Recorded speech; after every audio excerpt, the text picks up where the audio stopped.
If someone asked me what the deepest cut of my college years was, the kind you can't see but bleeds straight into your heart, I wouldn't talk about bad grades, all-nighters, or the summer internship everyone swore would define my career. I'd tell them about the first day I met Rowan, and how, from that single moment, everything inside me tilted just a little, then shattered into more pieces than I was ready to admit. I'm Sage Walker, a junior in communications at a big university in Vancouver. 3 years here and I thought I had it figured out. The fog that rolls down from the North Shore every morning, the maple trees turning blood red in mid-October, the quiet kind of loneliness that follows international students like a second shadow. As an American studying in Canada, I've always lived in the in-between, close enough to home to recognize the accents, far enough away to feel perpetually out of place. That morning it was raining, of course it was. Vancouver rain doesn't announce itself. It just shows up and keeps all the city's secrets for it. I was sprinting up the library steps with my denim jacket over my head, when I nearly crashed into a girl standing there completely soaked, clutching her backpack to her chest like it was the only thing keeping her together. Dark brown curls plastered to her cheeks, gray-blue eyes the color of an overcast ocean, and in those eyes, panic, exhaustion, and something fragile I couldn't name yet. I stopped dead, partly because I was startled, mostly because I suddenly couldn't look away. She caught my stare, bit her lip and managed a shaky, "Hey, any idea where the humanities building is?" I'm so lost. American accent. Soft. A little tremor in it. I smiled probably too wide. "Yeah. First day." She nodded so hard a wet curl stuck to her forehead. "First day. First time ever living outside the States. Nobody warned me about the rain." I laughed under my breath. "Welcome to Vancouver. The rain's basically a required course." That earned me the tiniest smile, tired, real beautiful. "I'm Rowan. Rowan Hale. Sage Walker." Her name settled in my head like it had always belonged there. I walked her across campus, past puddles reflecting the gray sky. She stayed half a step behind me the whole way, like if she fell too far back she'd vanish into the mist. "What year are you?" she asked as we passed the row of maples. "Junior," I said. "You?" "Freshman." She tightened her grip on her backpack straps. "Honestly, I'm still not sure I belong here. Everything feels so different." I glanced at her. "Everyone feels that way at first. You'll find your rhythm." She gave me another small smile, but I saw the fear behind it, the same fear I'd stared down in my own mirror 3 years earlier. When we reached the humanities building, she turned to me, voice low. "Thanks. Seriously." I was about 2 minutes from crying in public. I laughed. "Anytime. Welcome to campus." She looked at me a second longer, like there was more she wanted to say, then just nodded and disappeared inside. I figured that was it, a random act of kindness between strangers. College has a funny way of turning straight lines into knots. 3 weeks later I walked into modern communication analysis, a 300-level class freshmen basically never take. And there she was. Rowan Hale, legs crossed under the desk, looking equal parts terrified and determined. I still don't know if the professor screwed up the roster or if she actually tested in, but the room felt brighter the second I saw her. When the groups for the big media analysis project went up on the screen, her name was directly under mine. I turned. She was staring at the board, eyes wide, then at me, mouthing, "Oh no, I'm with you." I grinned. "What's with the oh no?" Her cheeks went pink. "I just didn't want you to think I'm a burden. Relax. I'm not that easy to annoy." She smiled, then really smiled, and something in my chest did a slow flip. The next few weeks we met almost every day to work. I learned Rowan was from a small town in Oregon, raised in a conservative Christian family, and that coming to Canada was half escape, half experiment in breathing for the first time. One afternoon in the little cafe by the East Gate, warm lights, cinnamon in the air, indie playlist she swore kept her from drowning, she looked up from her laptop and asked quiet, "Sage, is it easier here? For people like us?" The question hung between us like smoke. I met her eyes. Easier than a lot of places, but never easy. She stared into her latte. "Sometimes I'm so scared I can't breathe. I just want to be me without feeling like I'm broken." I reached across the table and brushed the back of her hand. Instinct, nothing planned. She flinched, then let her hand stay under mine. That was the moment I understood. The real cuts in college aren't the ones from stress or loneliness. They're the ones carved by the things we're too afraid to name. The feelings that break you open. The eyes of a girl who's terrified and starving to be seen at the same time. And I knew our story was nowhere near over. Rowan was never simple. Some days she glowed like late summer sun. Others she folded into herself like a leaf about to tear off in the wind. I wanted both versions. I wanted all of them. Our project meetings turned into excuses to see each other.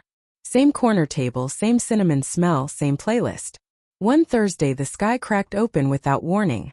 Rowan burst through the cafe door dripping, hoodie clinging to her, curls wild. I laughed before I could stop myself. You got a personal vendetta against Vancouver weather? She dropped into the chair, breathless. It comes out of nowhere, I swear. I handed her a stack of napkins. You gotta learn to read the clouds, rookie. She leaned on the table, narrowing her eyes.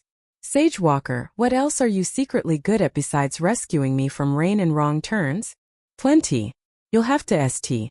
We were analyzing how social media shapes LGBTQ+ identity on North American campuses. Sounds academic. Felt personal. Rowan read every study like her life depended on it. One night I finally asked, how did a freshman even get into this class? Your reading sources I skipped last year. She tucked her hoodie sleeves over her hands. Didn't want to let you down. And this stuff matters to me. The way she said it made the whole cafe go quiet. I waited a beat, then asked gently, Rowan, what's going on with you? You can tell me. She spun her cold latte between her palms. My family doesn't do gay people. They want the good little Christian daughter who marries a youth pastor and pops out grandbabies in the same zip code she was born in. My throat closed. And me, she whispered. I just want to love somebody without feeling like a mistake. I wanted to grab her hand and promise the world she wasn't. But something, fear of pushing too hard, or fear of what I was feeling, kept my voice soft. You're not a mistake, Rowan. Not even close. She looked up, eyes shining. You have no idea what that means to me. That was the first time I saw how brave she really was. A week before the presentation she texted me at 11:47 p.m. Rowan, you awake? Me, yeah. You okay? 3 minutes of nothing, then. Rowan, just got off the phone with my mom.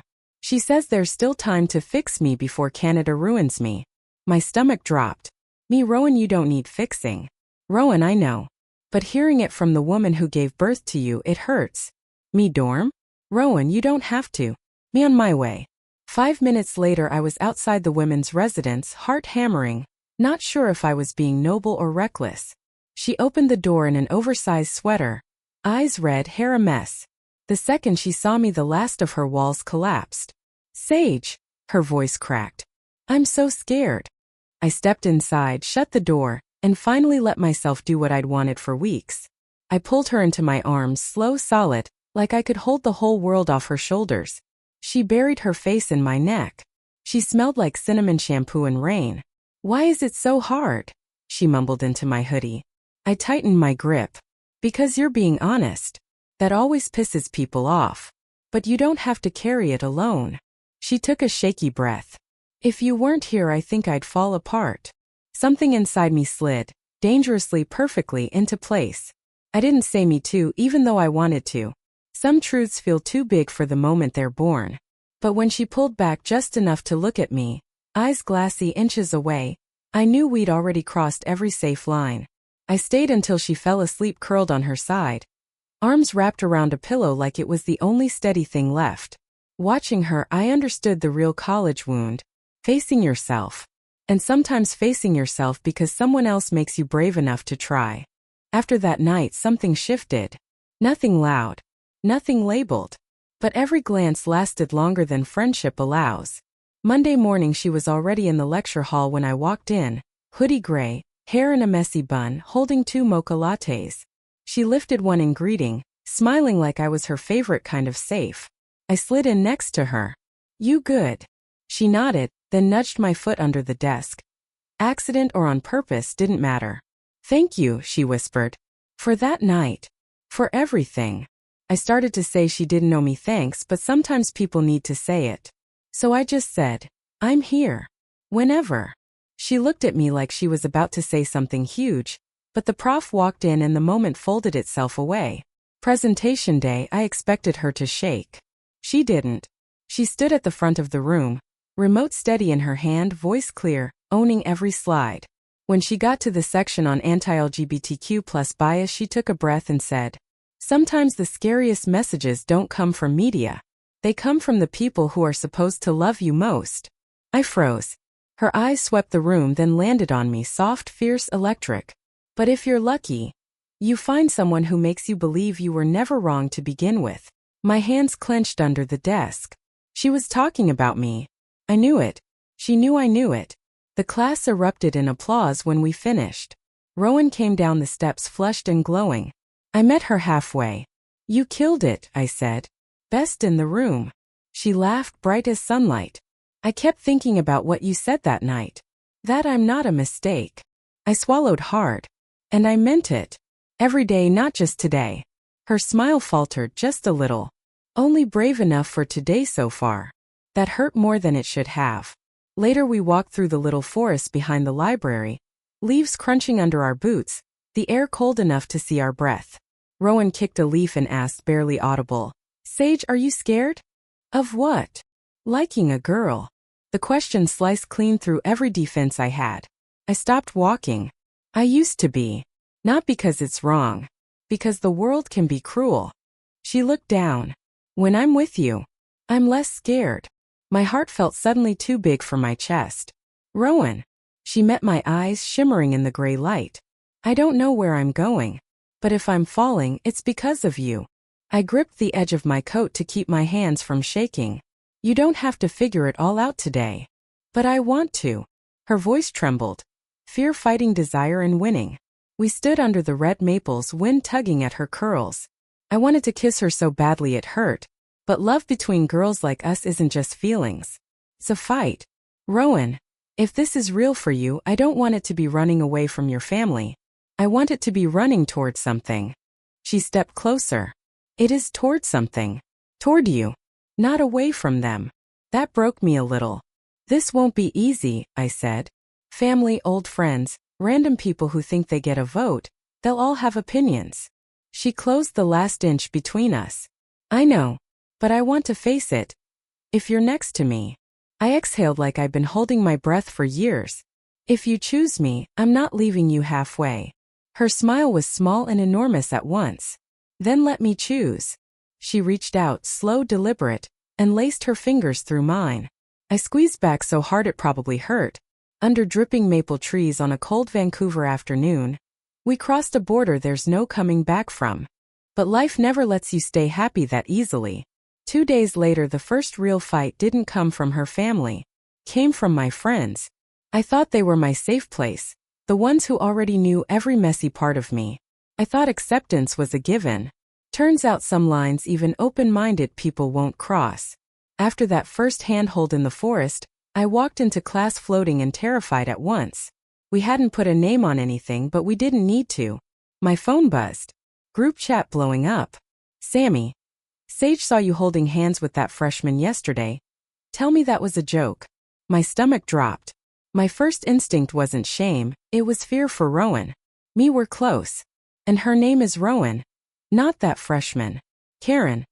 Look, it's fine if you're friends, but don't catch feelings that'll drag drama.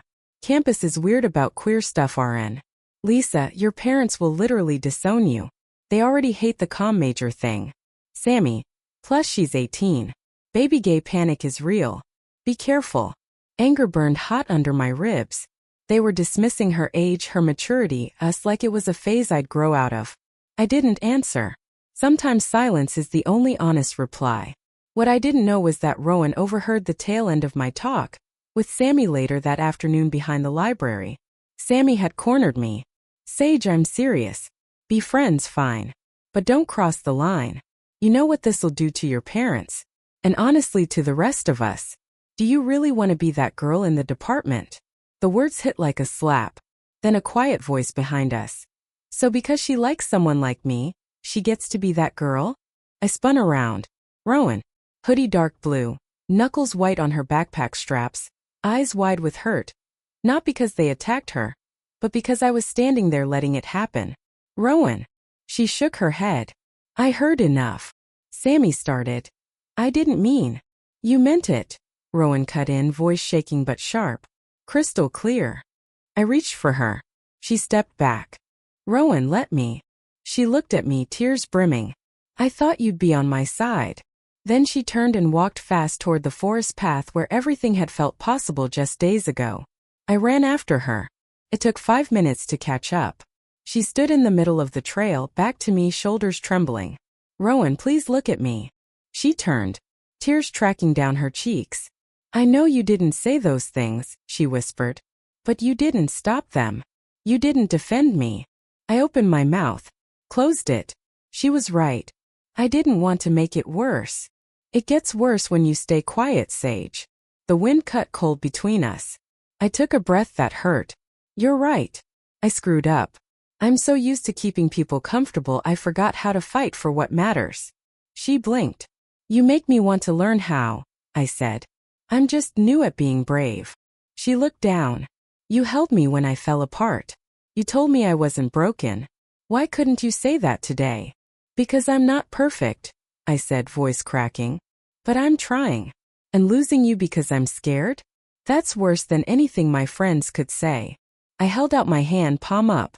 I want to be someone you can lean on. Someone who fights. I stumbled. I'm sorry. Please don't let my cowardice be the thing that ends us. She stared at my hand forever. Wind whipped her hair across her face. Finally, so quiet I almost missed it. I don't want to lose you. But Sage, if we do this, I need all of you. Out loud. No halfway. I stepped closer until the space between us was nothing.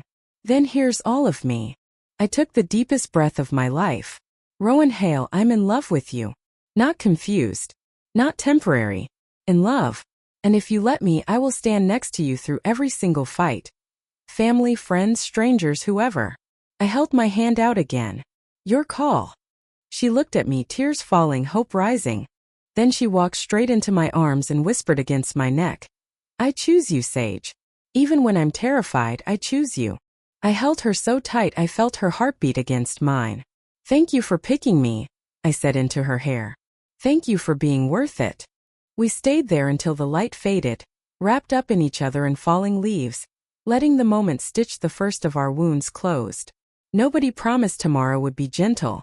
Nobody said loving a girl would ever be easy.